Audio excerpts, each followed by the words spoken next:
முதலமைச்சர் கழக தலைவர் அண்ணன் தளபதியார் அவர்கள் எடுத்திருக்கின்ற முன்னெடுப்பெல்லாம் பார்க்கின்ற பொழுது தமிழ்நாடு தலைகுனியாது. ஏனென்று சொன்னால் தமிழ்நாட்டு எந்த வகையிலாவது தமிழ் கலாச்சாரத்தை முடக்க வேண்டும், தமிழ் பண்பாட்டை முடக்க வேண்டும், தமிழ்நாட்டு மக்களை முடக்க விட வேண்டும் இந்திய திருநாட்டிலேயே என கங்கணம் கட்டிக்கொண்டு பாரதிய ஜனதா அரசு செயல்பட்டு வருகிறது. அதற்கெல்லாம் பதில் கொடுக்கின்ற விதத்திலே, அதற்கெல்லாம் நாங்கள் ஓய்ந்து விட மாட்டோம் என்கின்ற விதத்திலே, தமிழ் என்று சொன்னாலே வேறென்ற சொல்லுக்கு மறுவேர் என்றதை ப்ரூவ் பண்ணுகின்ற விதத்தை நம்ம எல்லாம் சிறப்பாக செயல்படுத்தி வழிநடத்துகின்ற முதலமைச்சர் நம்முடைய மாண்புமிகு தமிழ்நாடு முதலமைச்சர் அண்ணன் தளபதியார் அவர்கள். அவர்களுடைய முன்னெடுப்பின் காரணமாகத்தான் இன்று இந்தியாவிலேயே அவருடைய முயற்சி காரணமாக தமிழ்நாட்டின் முதலமைச்சர் Muthuvel Karunanidhi Stalin number 1 chief minister என்று பெயர் எடுத்துகிறார் என்றால் அது நமக்கெல்லாம் மிகப்பெரிய பெருமையாகும். அப்படிப்பட்ட இந்த நிகழ்வெல்லாம் நமது மாண்புமிகு தமிழ்நாடு முதலமைச்சர் அவர்களும், மாண்புமிகு துணை முதலமைச்சர் சின்னவர் அவர்களும், நமது மண்டல பொறுப்பாளர் அண்ணன் ராசா அவர்களும், நமது மாண்புமிகு அமைச்சர் அண்ணன் ஆவடி சாமு நாசர் அவர்களும், நமது மாவட்ட கழக பொறுப்பாளர் அண்ணன் MSK ரமேஷ்ராஜ் அவர்களும் நம்மை அறிவுறுத்தி உங்களெல்லாம் சென்று தகவல்களை சொல்ல வைத்திருக்கிறார்கள்.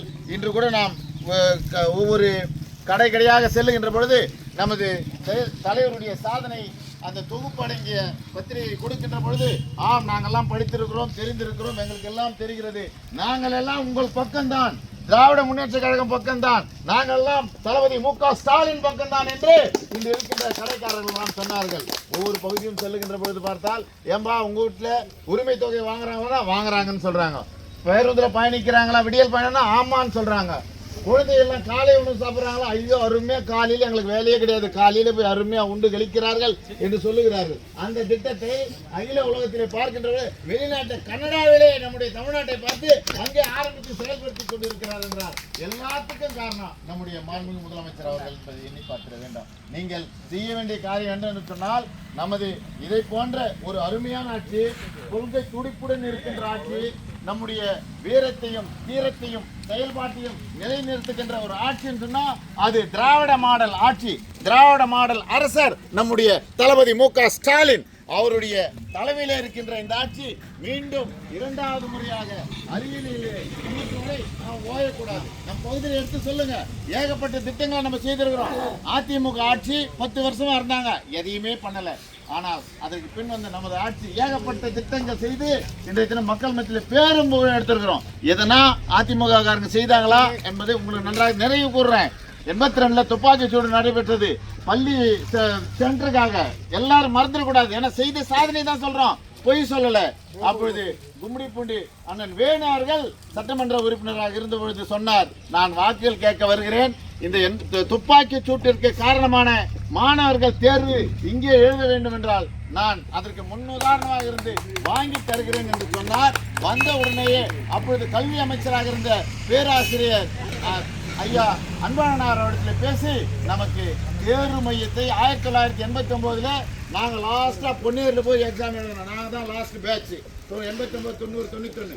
அதுக்கப்புறம் அண்ணன் கும்மிடிப்பூண்டியார் வந்ததுக்கப்புறம் நமது முத்தமிழறிஞர் டாக்டர் கலைஞர் அவர்கள் உறுதுணையோடு, கல்வி அமைச்சர் உறுதுணையோடு நமது பள்ளிக்கூடத்திற்கு அந்த சென்டரை பெற்றுக் கொடுத்தார். இப்பொழுது நம் வீட்டு மாணவர்கள்லாம் கொஞ்ச நேரத்தில் ஒரு நிமிஷத்துக்கு முன்னாடி கூட எல்லாத்தையும் அப்படி ஒரு ரிவைஸ் பார்த்துட்டு போய் எக்ஸாம் எழுதி எல்லாரும் நல்ல மார்க் வாங்குறாங்க.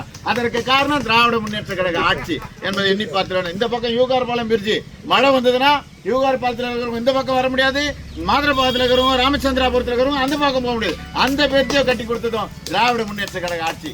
அது மாத்திரம் இல்லை, பூலம்பேடு பிரிட்ஜி திராவிட முன்னேற்ற கழக ஆட்சி. இந்த பக்கம் போனா கல்லூர் பாலவாகத்துல பிரிட்ஜி அமைச்சு ஜனங்க பால் தயிர் கீரை எல்லாம் எடுத்துன்னு ஆரணிக்கு போய் மார்க்கெட் பண்ணோம், அதையும் அமைத்து கொடுத்தது திராவிட முன்னேற்ற கழக ஆட்சி. முத்தமிழர் டாக்டர் கலைஞர் அண்ணன் மாண்புமிகு தமிழ்நாடு முதலமைச்சர் அண்ணன் தளபதியார் அவர்கள் எண்ணி பார்த்திட வேண்டும். பெரியபாளையத்தம்மன் கோயிலுக்கெல்லாம் போவோம் ஆடி மாசம் ஆச்சுன்னா, அப்போ அந்த பிரிட்ஜ் இல்லாம ஏகப்பட்ட பிரச்சனை, ஆடி மாசத்துல தான் போவாங்க.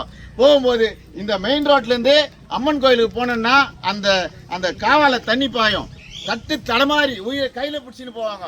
அதை மாற்றுவதற்காக நமது அண்ணன் கும்மிடிப்பூண்டியார் அவர்கள் தலைவரிடத்தில் எழுதி கொடுத்து 108 மேம்பாலங்கள் கட்டினார்கள். அப்பொழுது அந்த மேம்பாலங்கள் எல்லாம் திறந்து வைத்தார்கள். அதிலே ஒன்றுதான் பெரியபாளையத்தம்மன் மேம்பாலம். இப்படி ஏகப்பட்ட சரித்திர சாதனைகள் நெஞ்சு நிமிர்த்து சொல்லலாம். இன்னைக்கு இந்த பட்டியலில் இருக்கக்கூடிய ஒவ்வொரு திட்டத்தையும் மக்கள் மத்தியில் சொன்னோம்னா வேறு யாரனா வந்தா ஓட அடிப்பாங்க.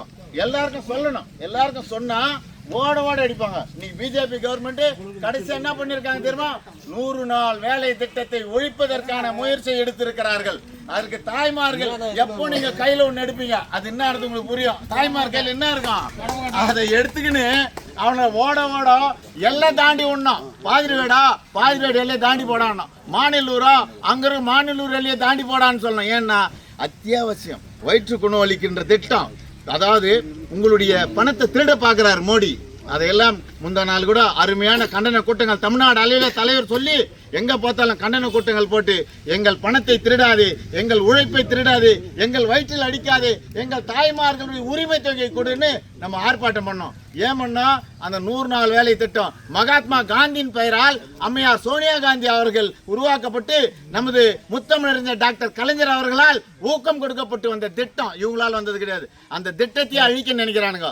தாய்மார்கள் நீங்க நான் சொன்ன பாருங்க, அதை கையில் எடுத்துக்கின்னு அவங்கள எல்லை தாண்டி விடுங்க. ஒவ்வொருத்தரும் சிரிக்கிற எல்லையை தாண்டி விடணும். நீங்கள் எங்கள் எல்லையை காக்கின்ற காவல் தெய்வம் அண்ணன் தளபதியார் அவர்கள் இருக்கிறார். நீங்கள் தான் உள்ள வரத்துக்கு வழியே கிடையாது.